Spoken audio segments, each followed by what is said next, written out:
Opposition leader Punjab assembly Malik Ahmad مچر نے دعویٰ کیا ہے کہ بانی پی ٹی آئی کو جیل میں سہولیات تو کیا ان کا حق بھی نہیں مل رہا۔ F I a P T I رہنما کو نوٹس جاری کر رہی ہے۔ لیگی قیادت نے فلور آف دی ہاؤس اداروں کے خلاف بات کی اور اس کی بھی تحقیقات کی جائے۔ وہ لاہور میں پریس کانفرنس کر رہے تھے۔ جھوٹ بول رہے ہیں کہ خان صاحب کو ادھر کوئی سہولیات مل رہی ہیں، خان صاحب کو ان کا حق بھی نہیں مل رہا جیل میں جو ان کا حق بنتا ہے۔ اس کے بعد جو ایف آئی اے کے نوٹس ہوئے ہمارے لیڈرز کو، سینٹرل لیڈرز کو ہوئے، آپ دیکھ لیں فلور آف دا ہاؤس پہ آج کے ان کے سپیکر ایاز صادق، نواز شریف، آصف خواجہ آصف، خواجہ سعد رفیق، یہ لوگ جتنے بھی ہیں انہوں نے فلور آف دا ہاؤس پہ اداروں کے خلاف بات کی ہے۔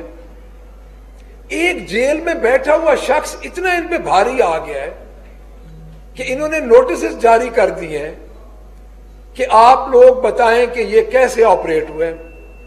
اگر یہ سلسلہ انہوں نے کرنا ہی ہے تو ان کا ریکارڈ بھی پڑا ہے، آپ چیک کریں جا کے۔